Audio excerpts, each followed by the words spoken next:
really happen. Is that true? Yeah, fortunately, with the Oneness Blessing, there's been a lot of scientific work demonstrating that is true. But currently, right now, I mean, the research has not come out to the public yet, but I know about a study by Dr. Newberg, who wrote Why God Won't Go Away, and he's studied a lot of Tibetan masters, their brain physiology, their brain chemistry. So he's studying currently the Oneness Blessing, but before his study will come out, it's not come out yet, there are other scientists in Europe and in America that actually studied the Oneness Blessing and actually show what it does is there's a brain center called the Orientation Association Area in the parietal lobes on the side of your head, the parietal lobes of your brain. This center is overactive in most individuals. It's running hot. And it's been shown scientifically that the Oneness Blessing cools that down, slows that down, so that the person doesn't feel so separate from the environment, separate from their family, separate from their friends. When it's overactive, it gives us a strong sense of separation.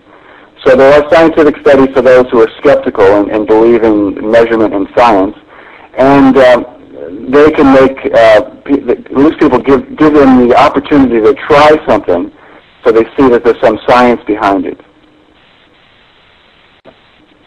Real quickly, Dr. March, for those who have tuned in today, and especially people who are listening on Blog TV and Stickum, welcome to the show. This is the Jonathan Mansky Success Show here on Real Coaching Radio, and my guest today is Dr. Robert March, a naturopath from Australia and author of Bringers of the Golden Ball, A Journey of a Western Seeker, his spiritual autobiography.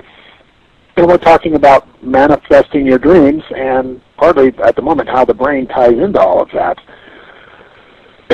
You know, there's a thing called the HeartMath Institute, and this is the same thing. It's science about how activating the heart and that sort of thing changes people's lives. So it's amazingly cool that there's science around this sort of stuff, right? Like you said, the Oneness Blessing actually changes brain chemistry, changes brain function. That's so cool. Yeah, I've been studying the HeartMath stuff for a long time now. I've written 10 books, and part of one of my books is their research. They have a beautiful project now called the Global Coherence Project, where you sign up to do this project with them, and all of us get together, and with our intent and with uniting brain coherence, it's called uniting your heart with your brain. They're hoping to measure a positive effect around the planet as people get into this heart-brain coherence. That's a scientific name for what Jesus said when he was alive is the kingdom of heaven is inside your heart, and as you think in your heart, so you become. So we're getting a lot of science right now that's proving what different mystics throughout millennia have said about who we are and what we're capable of, and a lot of it does depend on the heart. The HeartMath shows now the heart is 5,000 times more magnetic and 60 times more electrical than the brain.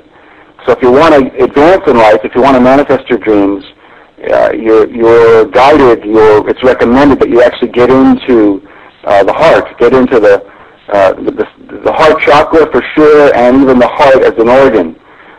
So when you get into the heart as an organ, you can actually get the brain to become coherent in its frequencies, in its frequency field with the heart, and you can radiate peace and radiate joy and radiate gratitude.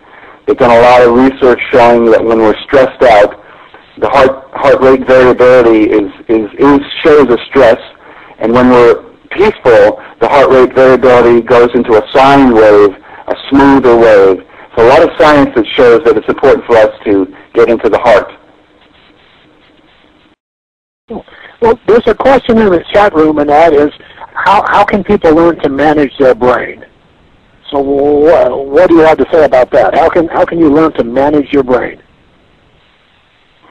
Yeah, so one of the things, if you want instrumentation to help you, it's just going up onto the HeartMath website and discovering the instruments you can get that give you like a biofeedback to show you how to get heart-brain coherence.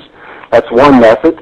Another method is find a meditation teacher and start meditating and get guidance. So I believe that as a species now, most of us need to go into the heart center, the heart chakra. All the teachers throughout millennia for 2,000 years have been saying that the kingdom of heaven is in your heart, go inside your heart, love is in your heart, unconditional love is in your heart, forgiveness is in your heart. So we can actually go in and do a heart chakra meditation. My first teacher, Sri Chinmoy, I talked a little bit about, he was a heart chakra master, and he had the power to awaken your heart through a touch. So if you find a teacher who has got that capacity, they can help you get into meditation. And once you get into the silent meditation, the silent heart, the silent mind, you'll progress rapidly.